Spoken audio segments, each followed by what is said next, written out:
What is up, diehards? Wes Monell in the building for AWOL Sports. Drew Lacuesta in the house. Thanks for hanging out with us.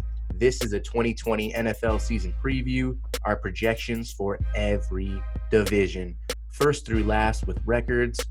When we look at the schedule, if we give one team a win, we cross-reference that by giving the other team a loss. So we keep track here. That's how it should go, and that's how we roll. All right. The AFC West with the Super Bowl champion Kansas City Chiefs. We both have them winning on opening night and winning the division for the fifth season in a row. 2014 was the last season where they didn't win double-digit games. With an MVP and Super Bowl MVP in his back pocket, Pat Mahomes gets the mega deal this offseason. They also shelled out some cash to Travis Kelce, Sammy Watkins, and Chris Jones. There is a lot of hype around first-round pick Clyde Edwards-Helaire, who only adds to the third best offense on third downs in the entire league. The D allowed the seventh fewest points, tied for 10th in turnovers, fourth in the AFC in sacks. I have the Chiefs winning the division, going 13-3, just about doubling everyone else up on wins. You have them at 11-5, Drew? I do. Yeah, 11-5, taking over the number 2 seed. Ooh, number 2 seed. And why do you have them, besides perhaps the obvious, why do you have the Chiefs winning the division yet again and near the top of the AFC?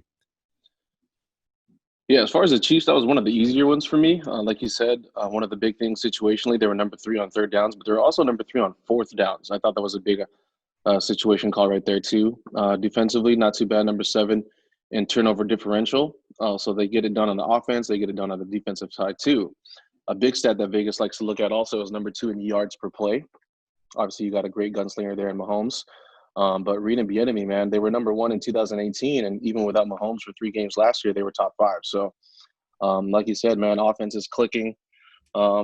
Pretty easy one for me here. It says on the strength of schedule, according to the CBS website, they're at number 18. I'm pretty on board with that. I mean, most of their tough games are away. So they only, I think, have the Chargers, in my opinion, as far as teams in their division that are going to be in the playoff hunt deep.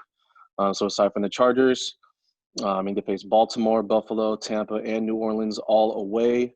But they got Houston, the Pats, and the Falcons at home. Either way, Mahomes, pretty ridiculous, and he's only got room to improve. There's definitely some room to improve on the defensive side versus the run game. Pass defense was phenomenal, but it was also a little bit concerning. They were behind a lot of the playoff games too that they played in every single playoff game actually, including the Super Bowl. Not just by 2 or 3 points, it was multiple scores. But Mahomes, obviously masterful playing hero ball to get those wins. They do return a lot of starters. I think they return the most starters out of 2019 versus any NFL team. And Mahomes is still getting better. He's already 12-1 in this division. He's got a top offense. I love that they're one of the best teams offensively. Defensively, also on third downs and fourth downs. Like you said, man, Clyde Edwards, he was one of my favorite running back prospects to come out of this year. I think the Chiefs continue to dominate, man. I hear you there. And look, KC starts the year with teams that want revenge. Houston from last postseason, the Chargers as a division rival, the Ravens who lost to them last year, the Patriots who didn't make it far enough to defend their title. So they'll have their hands full coming out the gate here. And look, I have the other 3 teams bunched up. Raiders at 7 wins, Broncos 6, and 5 for the Chargers. I think those will be feisty teams to beat on a weekly basis. And look, with the Chargers, I like the potential of a Tyrod Taylor offense and how the Bolts can play complementary football. He followed Anthony Lynn to LA. There's some camaraderie there. They have a very good group of skill position players. I think we see their top 5 defensive potential. They were so-so against the run last year, and Derwin James is on the shelf again, unfortunately. Offensively, can Mike Williams and Hunter Henry produce and stay on the field? If Austin Eckler is not a feature back after signing his extension, they'll need someone else to step up behind a bottom 3 O-line. On the flip side, I know I gave them 5 wins. I do like Tyrod Taylor, and I'm interested in Austin Eckler. But I see you place the Chargers in second in the AFC West, making the postseason at 11-5. Yeah, man. As a whole, this is mainly just looking at the Chargers as a whole. I do like what they have put together. Um, I talked about Rivers obviously being an issue last year, but I think being in the situation that he has now in Indianapolis, that's a good fit for him. But I think Tyrod is a major fit for this team as well.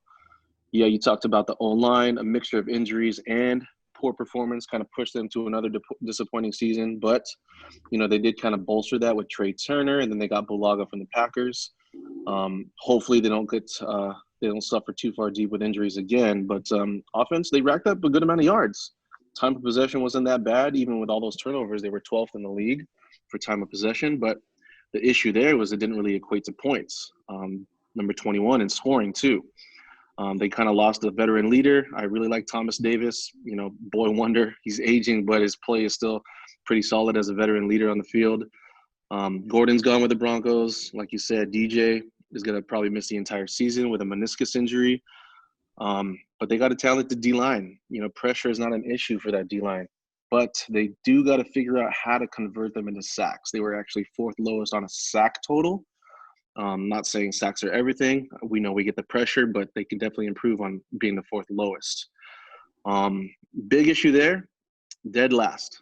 So out of everyone in the league, dead last in turnover battle. But I really think of this as a Tyrod Taylor story. So Tyrod Taylor definitely more than capable, especially what the Chargers didn't like. They didn't like the turnovers, and they didn't like the lack of athleticism with Rivers.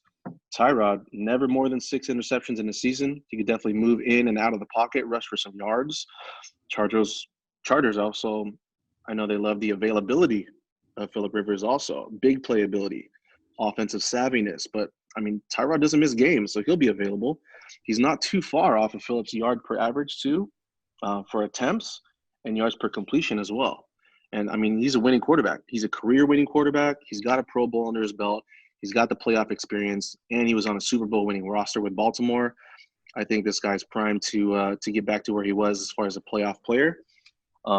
Same thing with the offense. Total yards per play, they were number 5. Again, we talked about that being a big number. 6th in the league on third downs. They were top 10 on fourth downs, so situationally they're great. I do like this coaching staff. They virtually had the same red zone scoring opportunities as the Chiefs, Saints, Cowboys, and Bucks, all who finished in the top 6. So the additions I like. I know it's going to be hurtful. You can't replace Derwin James, but starting 3 corners, you got Chris Harris coming to an already stacked secondary. That's 3 of the top 17 corners according to PFF's ranks too. So, Derwin James, one of my favorite players, irreplaceable. But I definitely do see some great things out of the rookie too, Kenneth Murray. He moves a lot like Derwin James along the line of scrimmage. He can tackle in space. He's got speed. His instincts are great. And their secondary, man, I think that's going to be a big, big win, especially against Kansas City twice a year. I think ball control is a story. I think defense is a story, and Tyrod is going to be a big key. I know a lot of guys like Melvin Gordon, but only one time over 1,000 yards, only one time over 4 yards a carry. I really like the Chargers here. And look, I'm with you on Tyrod Taylor. We've discussed it before. I've tweeted it out about his 3 seasons in Buffalo and lack of weapons, where he had a running back lead his team in receiving, and another year he had a tight end. So I'm not saying a tight end can't be a leading receiver, but certainly not in Buffalo, certainly not a running back, should not be your wide receiver 1. He finally gets a fair shake here. I like that. Thing is, look, I'm high on Kenneth Murray too. You probably already knew Kenneth Murray is my pick for Defensive Rookie of the Year.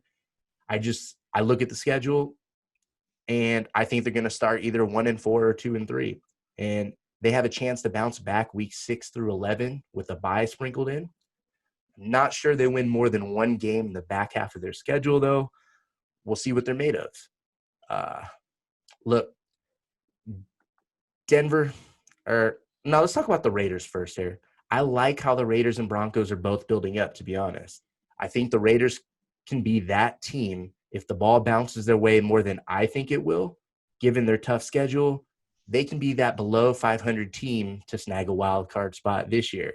I find the O-line to be better than most perceive it to be. Derek Carr is not a liability, but someone that hasn't had a wide receiver one, man. No Antonio Brown last year, and I think Derek Carr performed at a high level. This year, they overhauled their targets, and they have an elite tight end group.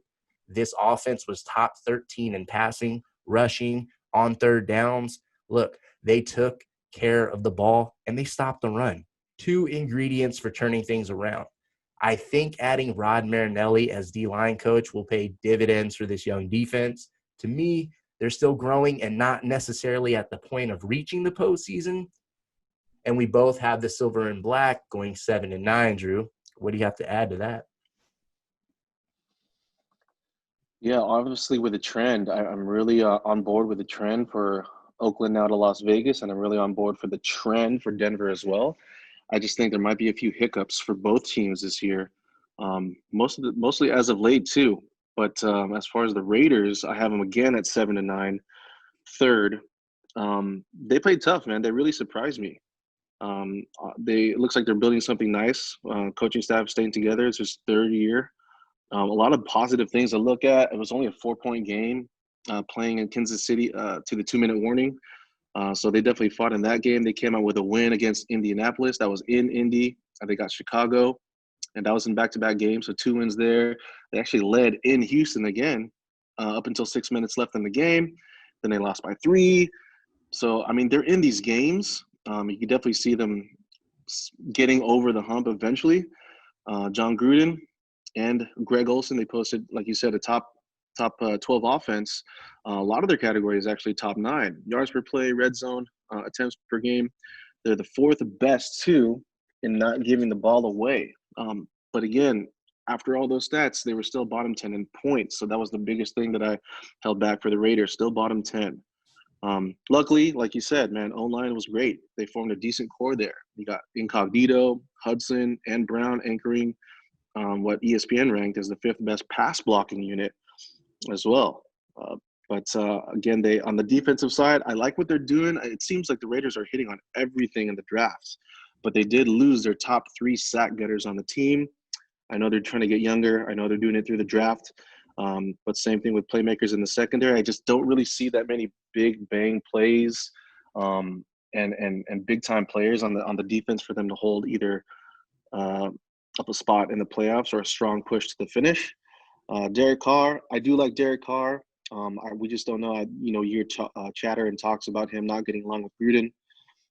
He does have 3 career Pro Bowls. He only wins about 40% of the wins, though. He has no winning seasons with Gruden. Last one was with Del Rio. Total in this division, Carr's 13-22, a little bit better. Played it even last year in 2019. He was 3-3 in the division, but he was 0-6 against all the playoff teams last year. 0-6. With a division improvement, they faced KC and the Chargers. Luckily, a lot of their tougher games are home. 4 out of the 7 are home games. Again, I like the direction of the team, especially if they hit with their picks, but I just can't really see them getting more wins. So I got them at 7-9 again. Yeah, as do I. I think we both see the signs on both sides of the ball there. I mean, they split 3-3 in the division last year, and Max Crosby stormed onto the scene, man, starting his career with double-digit sacks.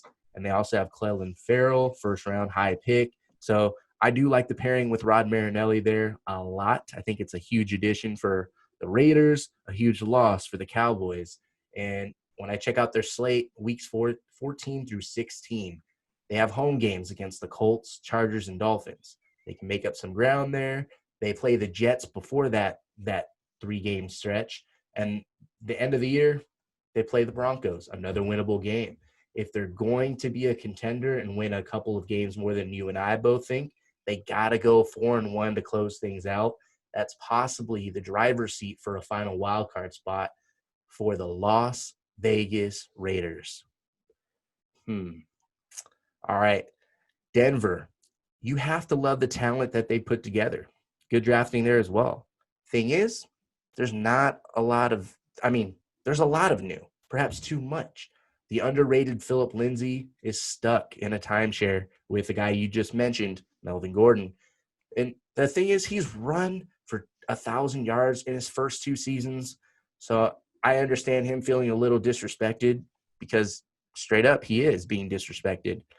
But how reasonable is it to expect Drew Lock, Noah Fant, and Jerry Jeudy to all ball out right away? Cortland Sutton in a contract year, can he reach 1,000 yards again? I need to see it. I usually like a Vic Fangio defense. Their secondary is tough, allowed less than 20 points per game. It's interesting that most of their improvement has to come from the offense, though, moving from one defensive-oriented head coach to another. And, of course, the recent news, Von Miller out for the year is huge. It hurts. It just flat out sucks. Yeah. A reality, unfortunately. And, look, again, it looks like they're drafting well.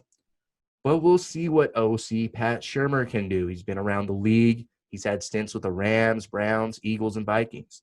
Just let go by the Giants last year, who really – they were going through some injuries along with a QB change. So I can't put everything on Pat Shurmur for the Giants' struggles as a franchise. They were just going through a lot. When I look at their schedule, Denver, they play back-to-back road games 3 different times throughout the year. I know there may or may not be fans, so for whatever that's worth, they go on the road for back-to-back games 3 different times, and I find that to be a tall task for a young team. When it comes to the Broncos, man, I have them at 6 wins, and I have them building up. The arrow's pointing up, even though 6 wins doesn't say it is. So, look, I see you. You have the Broncos right around the same, 6 wins as well. I mean, what's your perception on Denver?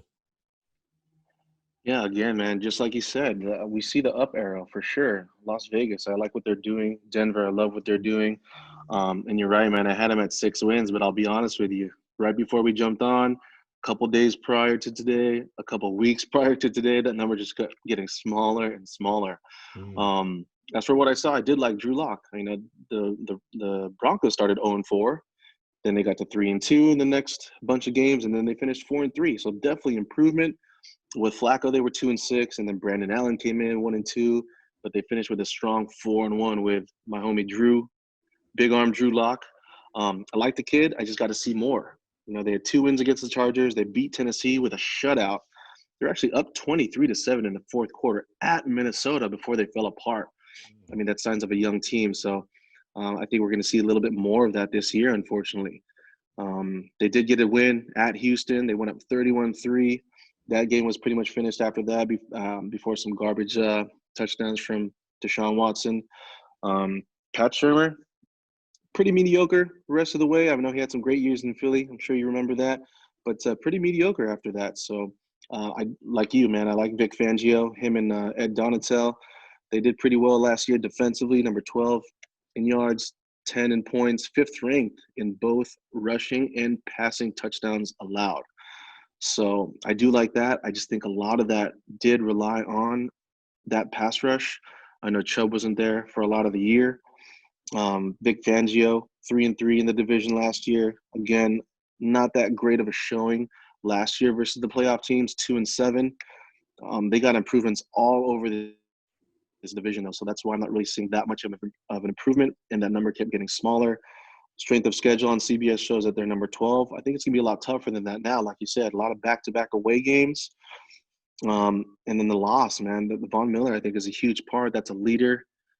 That's a leader on the defensive team. I was excited for Chubb and Von Miller to be on the same field this year. I really like the prospect of Chubb, but I mean, game planning for one guy, Chubb, they lost Chubb last year, and he's going to be on a pitch count, they said, to start this year. Now that Von Miller's gone, I mean, it's almost impossible to game plan for 2 great rushers, but for one, especially if he's not going to be playing a lot of the snaps, I mean, you can game plan for that. Now, Drew Lock, one of his guards, is going to be missing the first few weeks, and then his other starting right tackle is going to be on the opt-out list for COVID. So it's going to be tough, man. It's a lot to place on his shoulders. I'm not saying it's never been done, but the division scares me, the strength of all the defenses in that division, and the schedule. So I do like the trend here. It's just too high of an uphill climb. There's too many young starters, like you said, in this offense for me to see a playoff push. And I got them actually down unfortunately, to 4 wins, so 4-12, and last in the division. Ooh, and I can see that, unfortunately. And then to throw in an update I saw just a little bit ago, Cortland Sutton, Portland, yeah, man. MRI on his shoulder.